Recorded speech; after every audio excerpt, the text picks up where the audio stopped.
শুভ সকাল সবাইকে। কেমন আছো সবাই? আশা করছি সবাই ভালো আছো আর আমরাও ভালো আছি। আমার নতুন একটি ব্লগে তোমাদের সবাইকে স্বাগত।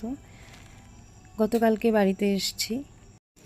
বাড়ি এসে গাছগাছালিগুলোকে ঘুরে ঘুরে দেখছিলাম যে কোনটা কেমন আছে। আমার এই একটা অভ্যেস, আমি কোথাও থেকে এসে আগে গাছগুলোকে দেখি ঘুরে ঘুরে সব ঠিকঠাক আছে কিনা। তো যাই হোক, চা বানিয়ে নিলাম। আর যেহেতু কয়েকদিন ছিলাম না, তো এই ছোলাগুলো সমুদ্রকে আমি খাওয়াতাম রাতে ভিজিয়ে, সকালবেলা কয়েকটা কাঁচা ছোলা খেতে দিতাম। তো ছোলাগুলো একটু কেমন হয়ে গেছে, তাই সব একসঙ্গে সেদ্ধ করে আজকে একটু পেঁয়াজ লঙ্কা দিয়ে একটু ভাজা ভাজার মতো করব। সমস্ত কাজকর্ম সেরে নিয়েছি, অনেক ভোরবেলা উঠেছি ঘুম থেকে, তো সবই হয়ে গেছে। ঘর মোছা, বাসন মাজা, জামাকাপড় ধোয়া সব শেষে চা বানালাম। তো চা বানিয়ে ছোলা সেদ্ধ বসিয়ে এদিকে আবার উনুনে আতপ চালের ভাত বসিয়ে দিয়েছি। মাঝে মাঝে গরম গরম আতপ চালের ভাত খেতে খারাপ লাগে না, তবে আমি খুব একটা বেশি পছন্দ করি না। চা খেয়ে তারপর এলাম জামা কাপড় মেলতে। জামা কাপড় মেলে দিয়ে তারপর যাবো আবার লঙ্কা পেঁয়াজ বাটা করতে। মানে এরা পাকা লঙ্কা আর পেঁয়াজ বাটা দিয়ে এই ভাতটা খায়, আমার খুবই খারাপ লাগে, মানে গন্ধটাই সহ্য হয় না আমার। অল্প কিছু জামা কাপড় বাড়িতে মেলবো আর বাকিগুলো নদীর ধারে মেলবো। সেগুলো বালতিতে ভরে রেখেছি। তো এই যে চলে এসেছি বাটা বাটতে। আর সাথে আমের আচার মামি দিয়ে দিয়েছিল।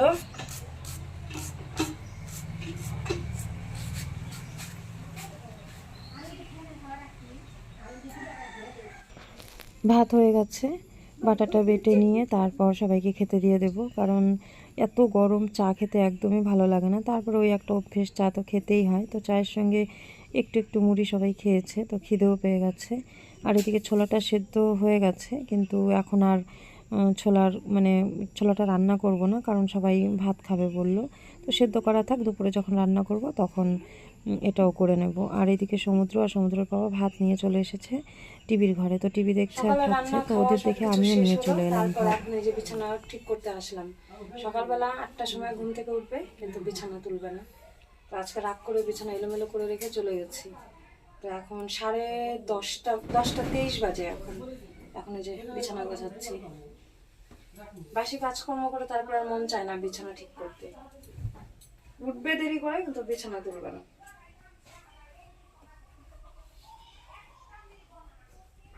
বিছানা টিছানা গুছিয়ে তারপর যাবো রান্না করতে। বিকেলবেলা আবার এক জায়গাতে যাওয়ার আছে।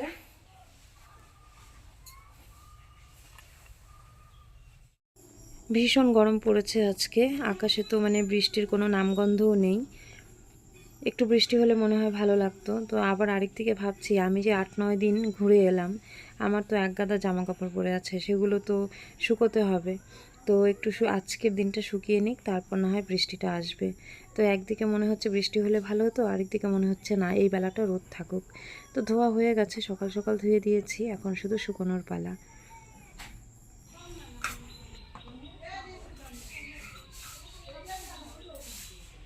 আজকে সর্ষে বাটা দিয়ে ভেন্ডি পাতুরি করব, আর হচ্ছে শুটকি মাছ রান্না করব। শুটকি মাছ আমি খাই না, আমি ওটা মানে কি বলবো, শুধু এই যে আমাদের বাড়িতে একজন আছে তার জন্য রান্না করব।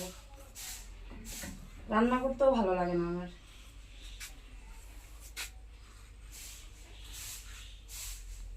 সবজিটা আগে কেটে নিই, তারপরে কেটে ধুয়ে রেডি করে নিয়ে তারপর ভাত বসাবো।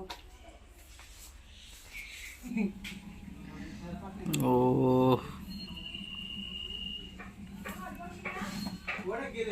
এটা হচ্ছে আনারস। তাই? জানতাম না। সত্যি আমি জানতাম না এটা আনারস। যে না খাইছে সে বেনারস।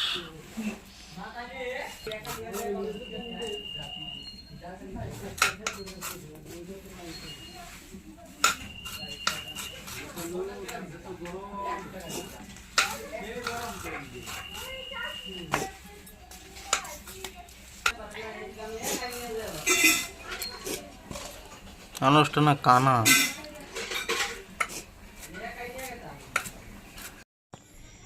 বেশ কয়েকটা আনারস নিয়ে এসেছিলাম, তো গতকালকে কয়েকটা কেটে খেয়েছে, আজকে আবার সমুদ্রের পিসি এসছে, তো ও আবার কাসুন্দ দিয়ে মাখা করছে।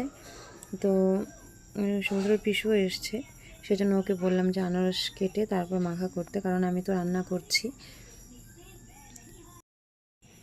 সর্ষে বাটা দিয়ে ভেন্ডি পাতুরি করেছি, আর শুটকি মাছ করেছি, কাঁঠালের বীজ, তারপর আলু, বেগুন, ঝিঙে এসব দিয়ে, আর উচ্ছে ভাজা, আর এই যে এখানে আছে ওই যে সকালের সেদ্ধ করা ছোলাটা। খেতে চেয়েছিলাম এমনি এমনি সকালবেলা, কিন্তু সেটা তো আর হলো না, মানে কাজের এত চাপ যে করে উঠতে পারিনি। ভাত আজকে আগে রান্না করিনি, ভাতটা একটু পরে রান্না করলাম, তাহলে রাত পর্যন্ত ভাতটা ভালো থাকে, যেহেতু আমরা দুপুরে আর সকালে রান্না করি, রাতে করি না।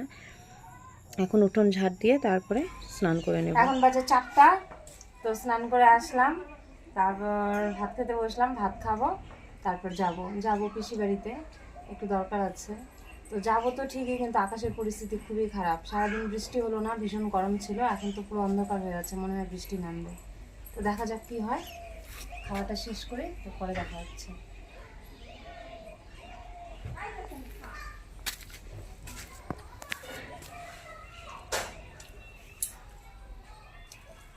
এই যে ছোলে ভাটোরে,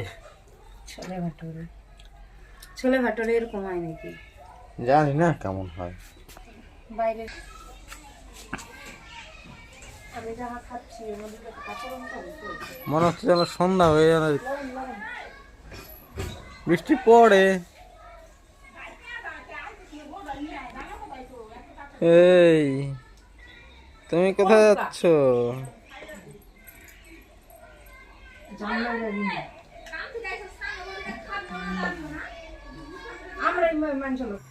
বৃষ্টি তো হালকা হালকা হলো, খুব একটা বেশি হয়নি। তো এই যে বেরিয়ে পড়লাম, রাস্তাটা দেখো কত সুন্দর লাগে। তো কয়েক জায়গায় হয়েছে বৃষ্টি, আমাদের বাড়ি যেখানে ওখানে কিন্তু হয়নি। তো বাড়ির থেকে মোটামুটি 2-3 কিলোমিটার এদিকে চলে এসেছি। এখানে দেখা যাচ্ছে রাস্তাগুলো একটু একটু ভেজা। তো যাচ্ছি পিসির বাড়িতে, পিসি একটু ডেকেছে কোনো একটা কাজে। তো বাড়িতে এই যে এসেছি, এসে দেখি বাড়িতে কেউ নেই, কিন্তু এখানে আবার ভালোই বৃষ্টি হয়েছে, উঠোন পুরো জল হয়ে আছে। তো এসে ফোন করলাম, দেখি ফোন ঘরে বাজছে, কিন্তু ঘরে কোনো মানুষ নেই।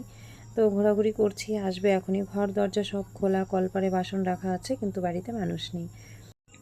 পিসি বেরিয়ে আসার পর আমি একটু ঘোরাঘুরি করি, চতুর্দিকটা দেখতে আমার ভীষণ ভালো লাগে। মানে এমন কোনো শাকসবজির গাছ নেই যে পিসি লাগায় না। তো দেখো তুলসী গাছটা কত সুন্দর। তুলসী মঞ্চটা কিন্তু মাটি দিয়ে তৈরি করা, এখন কিন্তু এরকম দেখা যায় না, সব বাড়িতেই কিন্তু পাকা তুলসী মঞ্চ থাকে। তো এখানে অনেক তুলসী গাছ আছে, আর ফুল গাছও আছে। আর এই ফুলের রঙটা দেখো কি সুন্দর, আমার ভীষণই প্রিয়। আমি যখনই আসি তখনই একটু ভিডিও করে নিই। চলো আজকে এই পর্যন্তই, সবাই ভালো থেকো, সুস্থ থেকো, দেখা হবে পরের ভিডিওতে।